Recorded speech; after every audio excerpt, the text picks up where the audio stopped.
When I very first saw my new Mustang at the holding facility, there were a few things that tipped me off to let me know that she may not be just a plain brown horse after all.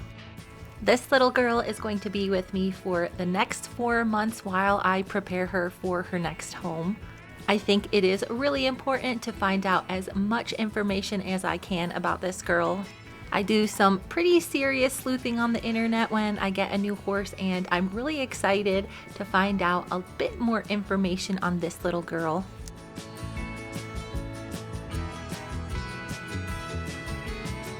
Hey, little one. Look at you.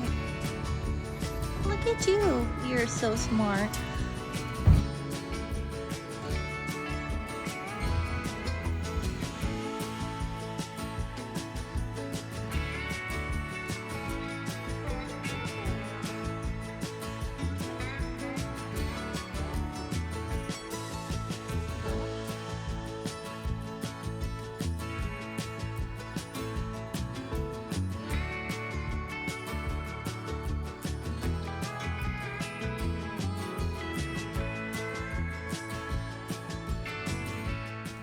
After observing this girl over the last couple of days, there are still a few things that I noticed that are giving me some pretty big hints that she is going to change colors very rapidly.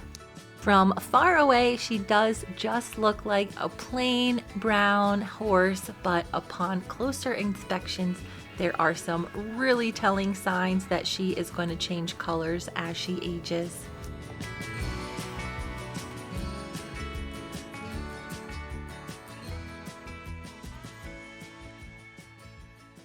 For any of the non-horsey viewers out there, the Appaloosa horse breed has some crazy coat colors. Something super interesting about these horses is their color can change over the years.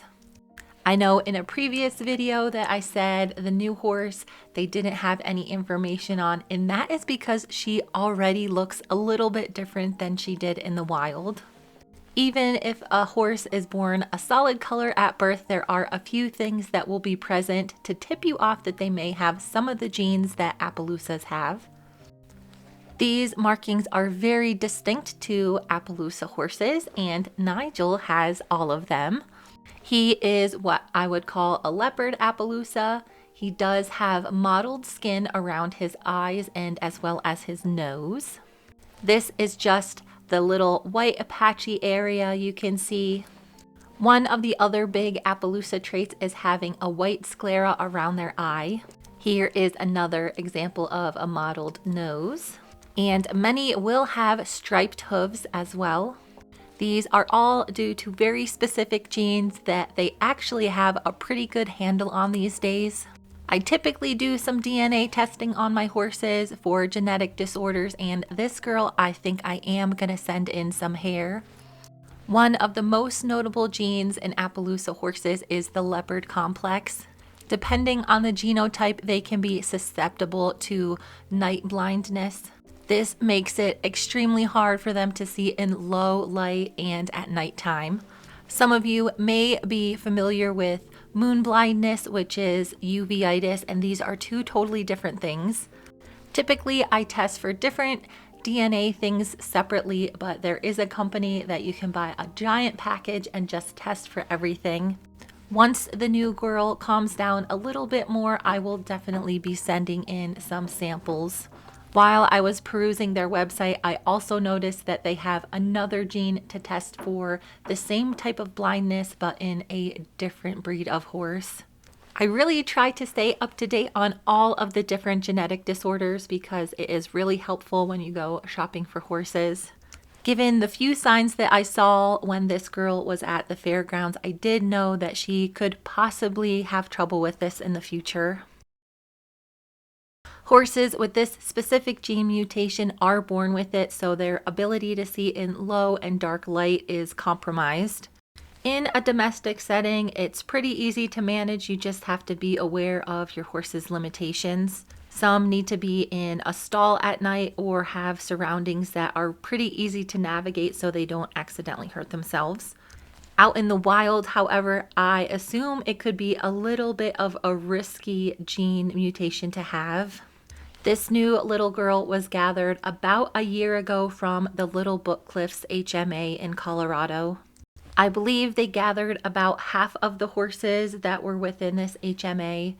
It is one of the smaller areas and it does have a lot of people looking after them, so I'm hoping to be able to find a lot more information about this girl. The terrain is pretty harsh, but it's very similar to the area that she will be living for the next couple of months. Friends of the Mustangs is a really cool nonprofit that has been working with the BLM for over 40 years to keep track of these horses.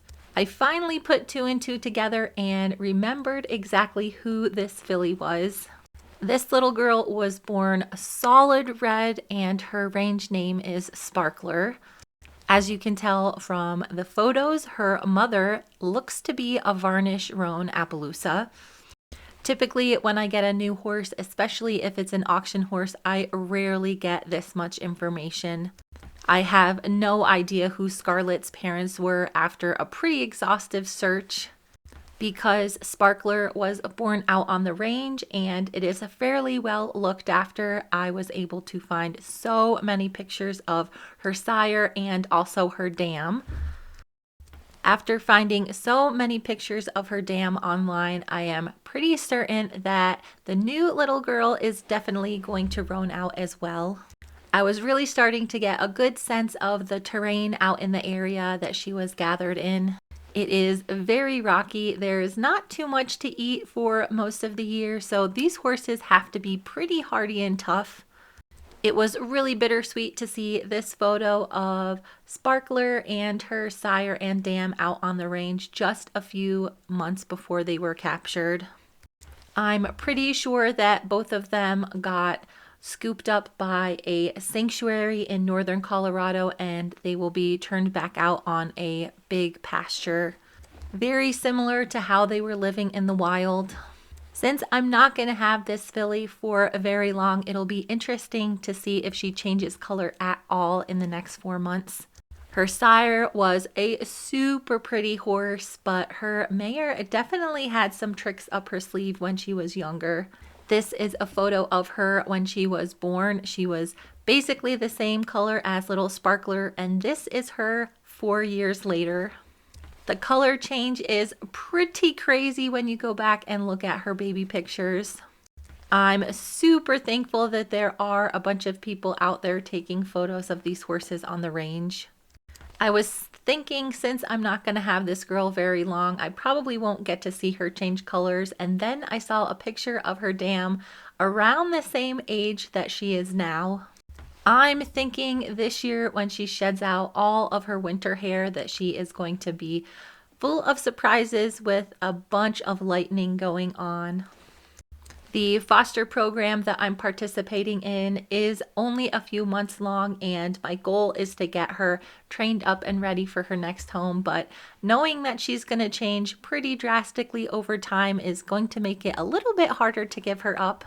I managed to find a few more pictures of some Appaloosas out on the range in this HMA. I don't recall seeing her sire or dam at any of the adoptions previously, but due to their age, they were probably picked up right out of holding and sent to the sanctuary. Now that I know a lot more about her history, it is going to be a little bit easier to see when she changes color. One thing that I did notice at the event was the white sclera around her eye. She wasn't terribly scared at the event, so I knew that this was probably a possible characteristic of the Appaloosa in her. She also does have a star now that she did not have when she was younger. It's really cool to see the changes that are already happening in this little horse. I noticed she does have some roaning at the very top of her tail head that's kind of tricky to see, and this should just increase as she ages.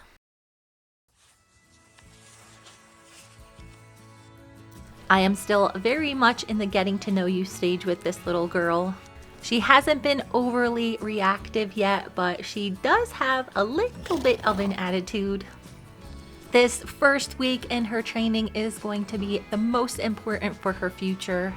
I will be doing weekly training updates of this girl every Sunday at 11 a.m. Mountain Standard Time. I will be live in the chat for the premiere to answer any questions you have about this girl or the program that she's a part of. I don't think this is going to be a journey you're going to want to miss. Thank you guys so much for watching, and stay tuned for the next video.